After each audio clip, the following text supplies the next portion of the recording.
Hello students, welcome to my YouTube channel.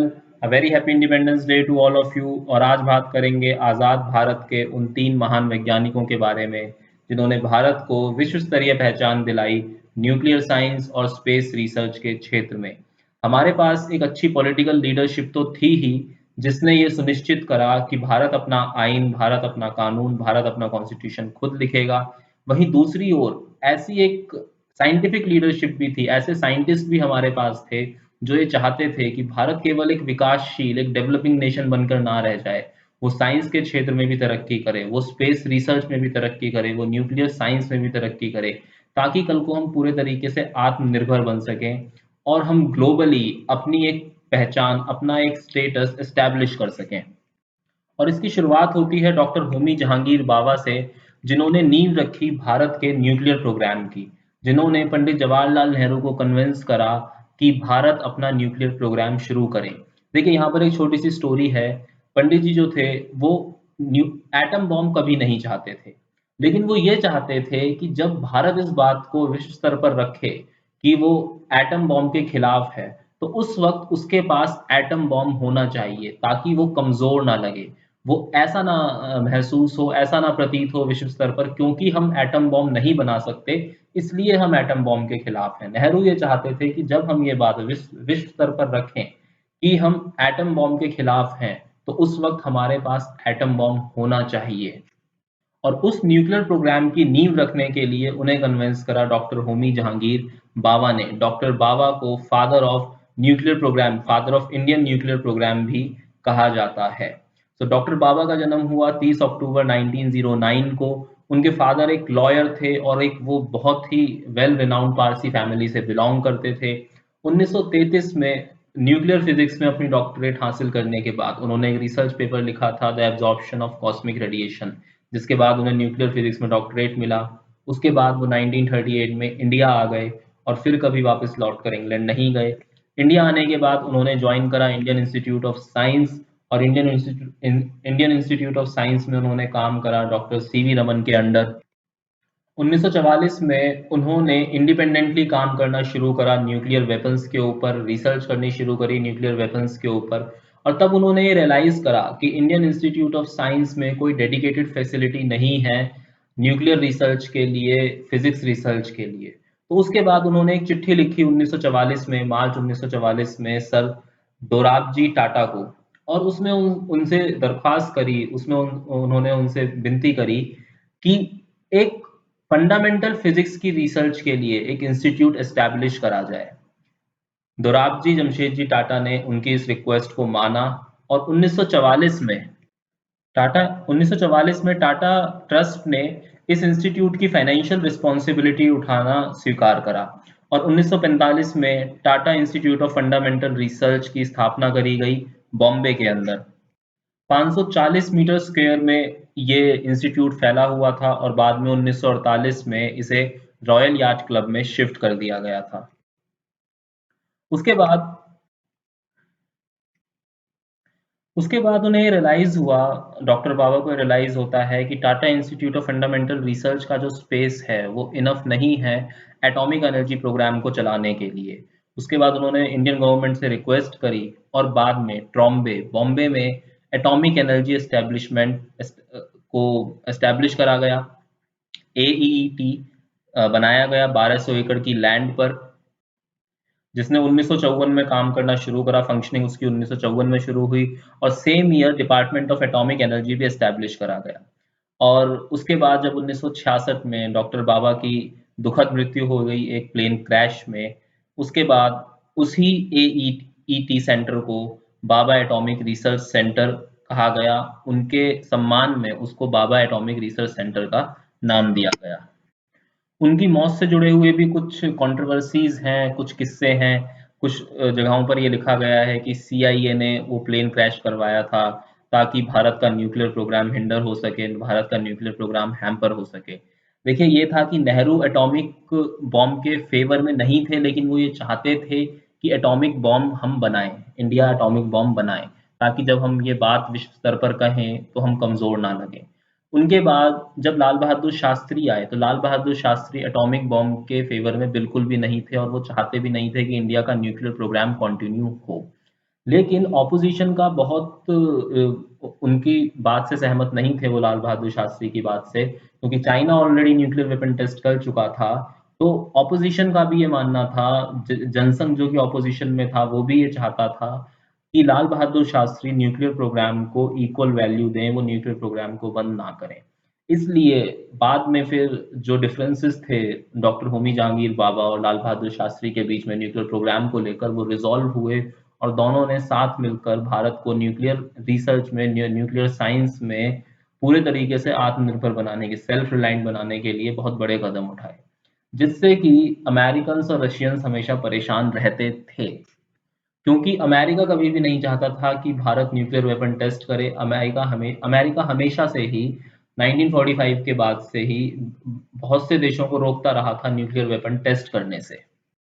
लेकिन फिर भी वो डॉक्टर बाबा के ही एफर्ट्स थे जिसकी वजह से इंडियन न्यूक्लियर प्रोग्राम एस्टैब्लिश हुआ, और फाइनली 98 में जाकर हमने खुद को एक न्यूक्लियर स्टेट डिक्लेयर करा, जब हमने पोखरन में nuclear test, successful nuclear test conduct करा। तो आगे उसके बारे में भी देखेंगे, न्यूक्लियर टेस्ट के बारे में भी थोड़ी सी बात करेंगे, ज़्यादा तो नहीं करेंगे आज के लेक्चर में। लेकिन अब बात करेंगे डॉक्टर विक्रम अम्बालाल साराभाई के बारे में, जिन्होंने 28 साल की उम्र में इंडियन गवर्नमेंट को ये कन्विंस करा कि उन्हें उन्हें Indian Space Research Organisation establish करनी चाहिए। वो 28 साल की उम्र में इतना कन्विंस थे कि भारत डेवलपिंग नेशन होने के बावजूद, डेवलपिंग नेशन होने के साथ साथ स्पेस रिसर्च के लिए भी काम कर सकता है, अपना स्पेस प्रोग्राम भी स्टार्ट कर सकता है, और इसीलिए डॉक्टर विक्रम अम्बालाल साराभाई को father of Indian space programme भी कहा जाता है। On the contrary, doctor Vikram Sarabhai ने न्यूक्लियर एनर्जी प्रोग्राम को भी आगे जाके संभाला, देखा, लेकिन वो न्यूक्लियर वेपन के बिल्कुल अगेंस्ट में थे। वो डॉक्टर होमी जहांगीर बाबा की जो सोच थी, न्यूक्लियर वेपन जो वो चाहते थे, एटॉमिक बॉम्ब जो वो चाहते थे, डॉक्टर विक्रम साराभाई इसके टोटली अगेंस्ट थे। ऑल्दो वो पीसफुल न्यूक्लियर एनर्जी के ऊपर जरूर काम करना चाहते थे। उसके बाद उन्हीं के अंडर हमने अपना पहला रॉकेट लॉन्च करा 21 नवंबर 1963 को। तुम्बा, जो कि एक बहुत छोटा सा विलेज है त्रिवंतपुरम में, वहां से पहला रॉकेट लॉन्च हुआ। एक चर्च की छत से वो रॉकेट लॉन्च करा गया था, और उसके बाद ही तुम्बा इक्वेटोरियल रॉकेट लॉन्च एस्टैब्लिश हुआ, वहां पर बनाया गया, जिसको आज विक्रम साराभाई स्पेस सेंटर भी कहते हैं। और इन्हीं की वजह से आज जो हम सैटेलाइट टीवी, यानी जो इंडिया के अंदर जो टेलीविजन आ पाया, उसका कारण भी डॉक्टर विक्रम साराभाई ही थे, क्योंकि इन्होंने ही नासा के साथ बातचीत शुरू करी, जिसके बाद finally satellite instructional television experiment site 1975 में इंडिया में सेटअप हुआ नासा के थ्रू।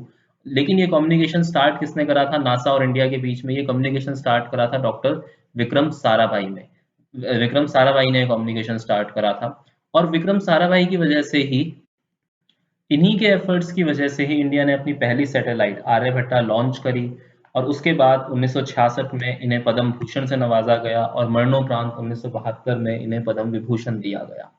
और इन्हीं के एफर्ट्स की वजह से ही was one of the founding fathers of IIM Ahmedabad. IIM Ahmedabad की स्थापना में इनका बहुत बड़ा रोल था। तो इन्होंने न केवल साइंस के क्षेत्र में, न केवल विज्ञान के क्षेत्र में, बल्कि ओवरऑल, मतलब अगर आईआईएम अहमदाबाद की इन्होंने स्थापना करवाई, उसके फाउंडिंग फादर रहे, तो इसका मतलब इन्होंने एक ऐसे इंस्टीट्यूट की नींव रखी जो आगे जाके जिसने बहुत से एंटरप्रेन्योर्स देश को दिए।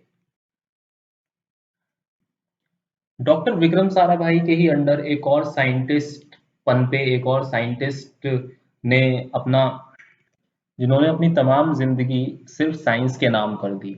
वो आगे जाके भारत के राष्ट्रपति भी बने, और उन्होंने अपनी एक कोटेशन में ये कहा कि डॉक्टर विक्रम साराभाई ने उन्हें इसलिए नहीं चुना था क्योंकि वो सबसे ज्यादा इंटेलिजेंट थे, बल्कि इसलिए चुना था क्योंकि वो सबसे ज्यादा मेहनती थे। हाँ, we are talking about doctor APJ Abdul Kalam. APJ Abdul Kalam Bharat Ratna से सम्मानित हुए 1997 में, और एपीजे अब्दुल कलाम प्रेसिडेंट बने 2002 में। एपीजे अब्दुल कलाम ज्यादा इंटरेस्टिंग पर्सनालिटी क्यों है डॉक्टर विक्रम साराभाई और डॉक्टर होमी जहांगीर बाबा से? क्योंकि डॉक्टर होमी जहांगीर बाबा और डॉक्टर विक्रम साराभाई दोनों ही एक रिनाउंड फैमिली से आते थे, बट डॉक्टर एपीजे अब्दुल कलाम एक ऐसी फैमिली से आते थे जो कि आर्थिक तौर पर कमजोर थी। उनके फादर एक मल्लाह थे और उनके पास बचपन से ही बहुत ज़्यादा रिसोर्सेज अवेलेबल नहीं थे और उन्होंने अपनी लाइफ में पढ़ने के लिए, अपनी पढ़ाई को स्पॉन्सर करने के लिए बहुत ज़्यादा स्ट्रगल शुरू से ही देखा। और अपनी किताब विंग्स ऑफ फायर में वो इन सब चीज़ों का जिक्र भी करते हैं, इन सब चीज़ों के बारे में लिखते भी हैं और ये बताते हैं कि कैसे अपार असफलताओं के बाद उन्होंने सफलताएं अर्जित करी, कैसे उन्होंने अपार असफलताओं के बावजूद खुद को टूटने से बचाया, खुद को फिर से समेटा और फिर से अपना काम करना शुरू करा। उन्होंने उस किताब में बताया है कि कैसे जब एयरफोर्स में 8 कैंडिडेट सेलेक्ट होने थे और वो 9वें थे, वो मात्र एक रैंक से सिलेक्शन अपना मिस कर गए थे। उसके बाद कैसे डीआरडीओ में उनके प्रोग्राम्स पे प्रोग्राम फेल हुए जा रहे थे। फिर किस तरीके से उन्होंने स्ट्रगल करके पीएसएलवी बनाया और पीएसएलवी को फाइनली सक्सेसफुल लॉन्च व्हीकल बनाया एक, और उसके बाद किस तरीके से उन्होंने इंडिया का मिसाइल प्रोग्राम लीड करा, कैसे डिफरेंट डिफरेंट मिसाइल प्रोग्राम्स में, डिफेंस इक्विपमेंट्स में इंडिया को सेल्फ रिलायंट बनाया और इसीलिए शायद बाद में उन्हें मिसाइल मैन ऑफ इंडिया भी कहा गया। वो इंडियन गवर्नमेंट के लिए साइंटिफिक एडवाइजर भी रहे। उन्होंने जो न्यूक्लियर टेस्ट पोखरण में हुआ था उसके चीफ कोऑर्डिनेटर भी रहे। रिटायरमेंट के बाद उन्होंने एमआईटी में पढ़ाया, एक शिक्षक की भूमिका निभाई और देश के प्रेसिडेंट बने उसके बाद। तो अपने थ्रू आउट हिज लाइफ उन्होंने डिफरेंट कैरेक्टर्स, डिफरेंट रोल्स उन्होंने प्ले करे। ना केवल एक वैज्ञानिक बल्कि एक शिक्षक, एक राष्ट्रपति, एक साइंटिफिक एडवाइजर, एक चीफ कोऑर्डिनेटर, हर तरह के रोल्स को उन्होंने पूरे तरीके से, पूरी शिद्दत के साथ उन्होंने फुलफिल करा और हर कहीं अपना एक अपना एक लोहा मनवाया कि ज़रूरी नहीं है कि आप किस बैकग्राउंड से आते हैं, आप हमेशा अपनी मेहनत से अपनी किस्मत बदल सकते हैं, अपने लिए नई किस्मत लिख सकते हैं। ये उनकी लाइफ से, उनकी स्टोरी से हमें सीखने को मिलता है। और उन्होंने जो करा, उनके जो एडवांसमेंट्स थे, चाहे वो साइंटिफिक थे, चाहे वो सिविक एडवांसमेंट्स थे, वो हमेशा ही एक इंस्पिरेशन रहेंगे आने वाली जनरेशन्स के लिए, और ना केवल साइंटिस्ट की जनरेशन के लिए बल्कि एक आम स्टूडेंट की जनरेशन के लिए भी वो हमेशा ही एक इंस्पिरेशन की तरह काम करता है। और आई सजेस्ट यू पीपल कि आप लोग विंग्स ऑफ फायर को ज़रूर पढ़ें एक बार। 1960 में MIT, Madras institute of technology से इन्होंने एरोनॉटिकल इंजीनियरिंग में अपनी ग्रेजुएशन पूरी करी। उसके बाद Aeronautical Development Establishment of Defence Research and Development Organisation को एज अ साइंटिस्ट इन्होंने ज्वाइन करा। डीआरडीओ के मेंबर रहे और जब ये डीआरडीओ में काम कर रहे थे तो इन्होंने एक स्मॉल हॉवरक्राफ्ट डिजाइन करा। उसके बाद ये इनकॉस्पार कमेटी में चुने गए जिसके हेड थे डॉक्टर विक्रम साराभाई, और इन्होंने इनकॉस्पार कमेटी में काम करा। आफ्टर दैट 1969 में इनका ट्रांसफर हो गया इंडियन स्पेस रिसर्च ऑर्गेनाइजेशन में, जहां पर ये प्रोजेक्ट डायरेक्टर थे for the first satellite launch vehicle के लिए। और उसके बाद 1970 से 1990 के बीच में इन्होंने अपने एफर्ट्स और अपने काम के जरिए पोलर सैटेलाइट लॉन्च व्हीकल को बनाया। और आपको बता देता हूँ, जो मंगलयान हमने लॉन्च करा था वो पोलर सैटेलाइट लॉन्च व्हीकल से ही हमने लॉन्च करा था। उसके बाद मैंने आपको बताया था ये चीफ साइंटिफिक एडवाइजर रहे प्राइम मिनिस्टर के जुलाई 1992 से दिसंबर 1999 तक। और इन्होंने न्यूक्लियर क्षेत्र में तो इन्होंने काम करा ही, न्यूक्लियर एनर्जी के क्षेत्र में काम करा, मिसाइल बनाई, न्यूक्लियर टेस्ट इनके अंडर कंडक्ट हुआ, ये चीफ प्रोजेक्ट कोऑर्डिनेटर थे जब न्यूक्लियर टेस्ट कंडक्ट हुआ। उसके साथ साथ इन्होंने कलाम राजू स्टेंट, ये क्या था, जो हार्ट स्टेंट लगता है, वो भी बनाया। 1998 में इन्होंने सोमा राजू के साथ, जो एक कार्डियोलॉजिस्ट थे, उनके साथ मिलके कलाम राजू स्टेंट बनाया। और इसकी खासियत ये थी कि इन्होंने कभी भी उसको पेटेंट नहीं करवाया, तो इसकी कीमत बहुत कम है। दूसरा, 2012 में the Duo design the rug tablet computer for health care in rural area, जिसका नाम दिया गया कलाम राजू टैबलेट। देखिए, इनका विजन ये था, कलाम साहब का विजन ये था कि जितना ज़रूरी हमारे लिए न्यूक्लियर पावर बनाना है या मिसाइल बनाना है, उतना ही ज़रूरी ये भी है कि हमारी जो साइंस है, हमारा जो विज्ञान है, वो देश के आम नागरिकों के लिए भी काम आ सके। और ये मानते थे कि अगर इनकी नॉलेज, अगर इनकी साइंस की जो भी इनके पास जो ज्ञान इन्होंने अर्जित करा है थ्रू आउट हिज करियर, अगर वो आम जनता के काम नहीं आता है तो वो किसी काम का नहीं है। और जब ये प्रेसिडेंट बने तो कुछ लोगों का कहना ये था कि इस आदमी ने तो मिसाइल बनाई है, ये हिंसा का समर्थक है। कुछ पार्टीज का ये मानना था, इसीलिए वो इनके प्रेसिडेंशियल इलेक्शन के अगेंस्ट में भी थे, इनके कैंडिडेचर के अगेंस्ट में भी थे कि आपको डॉक्टर एपीजे अब्दुल कलाम को एज अ कैंडिडेट नहीं लाना चाहिए क्योंकि उन्होंने मिसाइल बनाई है और वो एक हिंसक प्रवृत्ति के आदमी हैं, इस तरीके का मानना था। लेकिन अगर आप देखें तो उन्होंने स्टंट जैसी कितनी उपयोगी चीज और कलाम राजू टैबलेट जैसी कितनी उपयोगी चीज भी बनाई ताकि वो आम जनता के लिए काम आ सके।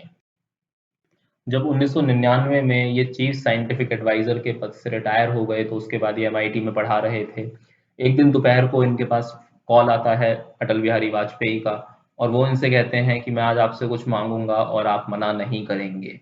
और तब इन्हें पता चलता है कि इन्हें राष्ट्रपति पद के लिए मनोनीत करा गया है, नॉमिनेट करा गया है। 25 जुलाई 2002 को ये राष्ट्रपति बने और 25 जुलाई 2007 तक इन्होंने राष्ट्रपति पद संभाला। इन्होंने लक्ष्मी सहगल को हराया था। इनके अगेंस्ट जो कैंडिडेट थी वो लक्ष्मी सहगल थी और इन्होंने सक्सीड करा था के आर नारायणन को। उसके बाद जब ये रिटायर हो गए, जब ये एज अ प्रेसिडेंट रिटायर कर गए 2007 में, उसके बाद भी इन्होंने पढ़ाना कंटिन्यू रखा। और फाइनली एट द एंड ये Indian institute of management Shillong में लेक्चर लेते हुए कार्डियक अरेस्ट की वजह से इनकी मृत्यु हुई। एट द एज ऑफ 83 ही डाइड। और उसके बाद नरेंद्र मोदी गवर्नमेंट ने इनके सम्मान में एक स्टैम्प भी इशू करा था, एक पोस्टेज स्टैम्प इशू करा था। तो शायद अगर डॉक्टर बाबा ना होते तो हमारे पास न्यूक्लियर बॉम्ब ना होता। अगर डॉक्टर विक्रम साराभाई ना होते तो इसरो ना होती। और शायद अगर डॉक्टर कलाम ना होते तो हमारे पास पीएसएलवी ना होता। तो ऐसे ही बहुत से साइंटिस्ट और भी इन्वॉल्व रहे जिन्होंने इनके इर्द गिर्द काम करा और बहुत सा अच्छा काम करा भारत के डेवलपमेंट में। आज इनके बारे में बात करना इसलिए भी ज़रूरी था क्योंकि अक्सर हम अपने इंडिपेंडेंस डे पे सिर्फ और सिर्फ अपने उन रेवोल्यूशनरीज को याद करते हैं जिन्होंने सेक्रीफाइस करा, और कभी-कभी ऐसे चेहरों को भूल जाते हैं, ऐसे लोगों को भूल जाते हैं, उनके योगदान को भूल जाते हैं जिन्होंने आज़ादी के बाद इस देश इस देश का नक्शा बनाने में बहुत मदद करी, इस देश का भविष्य तय करने में, इस देश का भविष्य निर्धारित करने में एक अहम योगदान दिया। Sometimes it's the very people no one can imagine anything of who do the things that no one can imagine. So thank you for watching this lecture. Please like, share and subscribe the channel and press the bell icon for the further updates.